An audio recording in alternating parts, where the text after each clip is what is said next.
तो वीडियो की शुरुआत में हम देखते हैं कि सभी लोग कंट्रोल ऑफिस से रेनो और कापका को देख पा रहे थे और तब होशिना उसे बताता है कि वो उसके शील्ड को अब एक्टिवेट नहीं करने वाला। वहाँ पे रेनो तब ये फैसला करता है कि वो अब जो भी करेगा वो कापका के साथ ही करेगा और वो तब कापका को अपने ऊपर उठाकर वहाँ से भागने लगता है क्योंकि पैर टूटने की वजह से कापका भाग नहीं सकता था। होशिना तब उन दोनों को देखकर वहाँ पे बहुत ही ज्यादा हंसने लगता है। कापका तब रेनो को शिनोमिया की तरफ जाने बोलता है। इस तरफ शिनोमिया वहाँ पे सभी काइजू को मार रही थी और अपने सुपर स्पीड की मदद से सभी की मदद भी कर रही थी। वो आगे बढ़ने लगती है जहाँ पर एक भी काइजू तब उसके सामने टिक नहीं पाता। सभी काइजू तब उसके हाथों मारे जाते हैं। शिनोमिया तो उस बड़े काइजू के पास पहुंच जाती है और उस पर हमला कर देती है। इसे तब कंट्रोल ऑफिस से सभी लोग देख पाते हैं।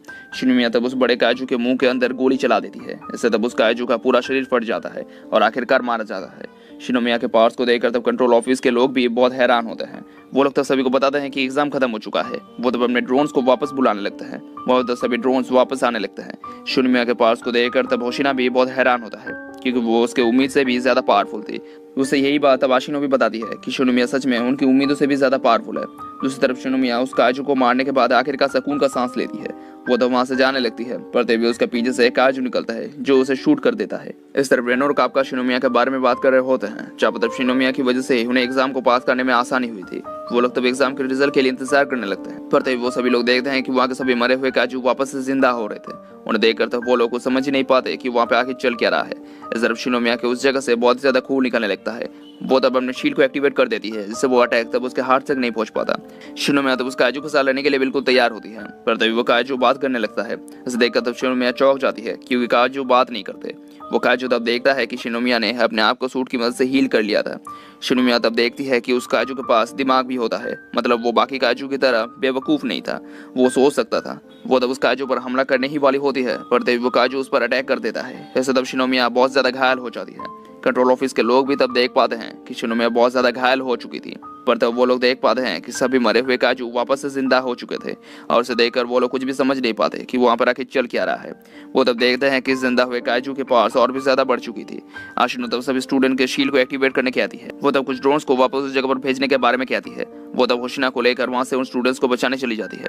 इस तरफ एग्जाम वाली जगह पर इमरजेंसी अलर्ट लग जाता है। इससे तब सभी स्टूडेंट्स वहाँ से भागने लगते हैं। दूसरी तरफ वो बड़ा काजू और भी ज्यादा पावरफुल हो जाता है और उसे तब घायल पड़ी हुई शिनोमिया देखने लगती है पर वो तब भी हार नहीं मानती और अपने घाव को सूट की मदद से हील करने लगती है। पर तब वो काजू उस पर वार करके उसे दूर कर देता है। इससे तब उसमें और उठने की हिम्मत नहीं होती।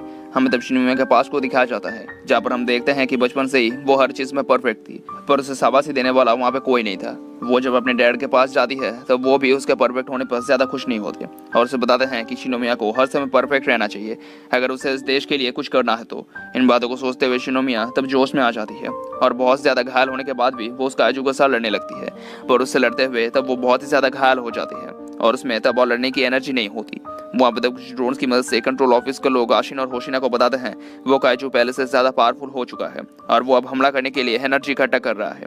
आशिन और होशिना तब उस तरफ अपने फुल स्पीड के साथ जाने लगते हैं ताकि देर होने से पहले वो लोग शिनोमिया को बचा सके। दूसरी तरफ वो काजू शिनोमिया को मारने के लिए बिल्कुल तैयार होता है और शिनोमिया भी तब थक हार के वहाँ पे बैठ जाती है और हार मान लेती है क्योंकि उसकी मौत उसके सामने होती है और तब वो काजू उस पर अटैक कर देता है पर तभी शिनोमिया के पास कापका आ जाता है और उसे तब देखकर शिनोमिया बहुत ज्यादा चौंक जाती है पर तभी वहाँ पर एक बहुत जबरदस्त धमाका होता है।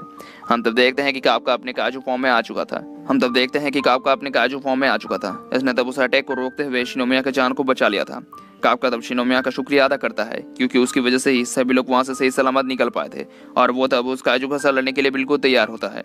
दूसरी तरफ हम देखते हैं कि बाकी लोग तब उन काजू के साथ लड़ रहे होते हैं और घायल हुए लोग तब एक सिग्नल फ्लेयर का पीछा करने लगते हैं ताकि वो किसी सुरक्षित जगह की तरफ जा सके। हिरोनो तब सोचने लगता है कि जब बाकी काजू जिंदा हो रहे थे तब एक आदमी आके उन्हें बताता है कि बड़ा काजू वापस से जिंदा हो चुका है और शिनोमिया उससे अकेले लड़ रही है।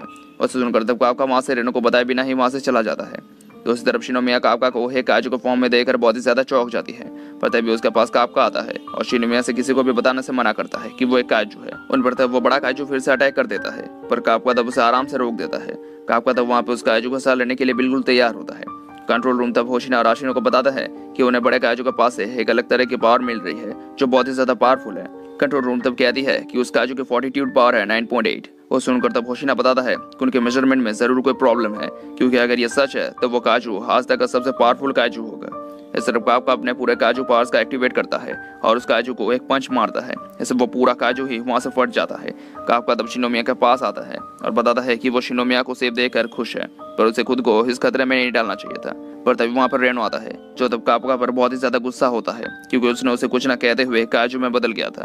पर तभी शिनोमिया वहाँ पे बेहोश हो जाती है। वहाँ पे तब होशिना राशिनो पहुंचते हैं, जहाँ पर वो लोग तो काजू के बॉडी पार्ट्स को वहाँ पर बिखरा हुआ देखते हैं। पर उसे देखकर वो लोग कुछ भी समझ ही नहीं पाते कि वहाँ पर हुआ क्या था। उनके पास तब बाकी लोग आ जाते हैं। कंट्रोल ऑफिस तब उन्हें बताता है कि सभी लोग सही सलामत हैं और वो लोग बेस तक पहुंच चुके हैं। होशिना तब आशिनो से कहता है कि उसे पता है कि शिनोमिया स्ट्रांग है, पर वो उस काजू को मार नहीं सकती। आशिनो तब बताते हैं कि काजू का जिंदा होना और उसका मारा जाना वो लोग कभी भी बहुत कुछ नहीं जानते। होशिना तब सोचता है कि ये बिल्कुल वैसा ही है जैसा उन्होंने 3 महीने पहले देखा था। इस तरफ कापका हॉस्पिटल में एडमिट होता है और उसके पास तब रेनो उसे कहता है कि शिनोमिया अभी हॉस्पिटल में एडमिट है और उसे डिव स्पोर्ट्स की बेस्ट ट्रीटमेंट दी जा रही है। वहाँ पे तब कापका बहुत ही ज्यादा खुश होता है क्योंकि आखिरकार वो लोग उस मुश्किल के वक्त से बाहर निकल चुके थे। पर कैप्टन आशिनो तब उनके सामने आती है, जो तब उनका शुक्रिया अदा करती है क्योंकि घायल शिनोमिया को बचाने में उन दोनों का बहुत बड़ा हाथ था। वो तब वहाँ से चली जाती है। कापका तब उसे बुलाने जाने वाला होता है, पर तब वो रुक जाता है और सोचने लगता है कि वो उसके साथ अभी बात करेगा जब वो एक ऑफिसर बनेगा। दूसरी तरफ हम शिनोमिया को देखते हैं, इसके पास अब वाइस कैप्टन होशिना आता है और उसको शुक्रिया अदा करता है क्योंकि उसने ही बड़े काजू को मार गिराया था। और शिनोमिया भी तब ये मान लेती है कि उसने ही उस काजू को मारा था क्योंकि वो कापका की सच्चाई सामने लाना नहीं चाहती थी। दूसरी तरफ हम एक जगह पर उस इंटेलिजेंट काजू को देखते हैं जो अपने फोन में न्यूज देख रहा होता है और वहाँ पे वो काजू नंबर 8 के बारे में भी सुनता है और तब वो एक इंसान में बदल जाता है। मतलब वो बिल्कुल कापका की तरह ही था। और तब हम देखते हैं कि वो काजू डिस्पोजल टीम का एक मेंबर होता है, जहाँ पर रेनो और कापका काम करते थे। और इसके साथ ये वीडियो खत्म हो जाता है। Thank you for watching.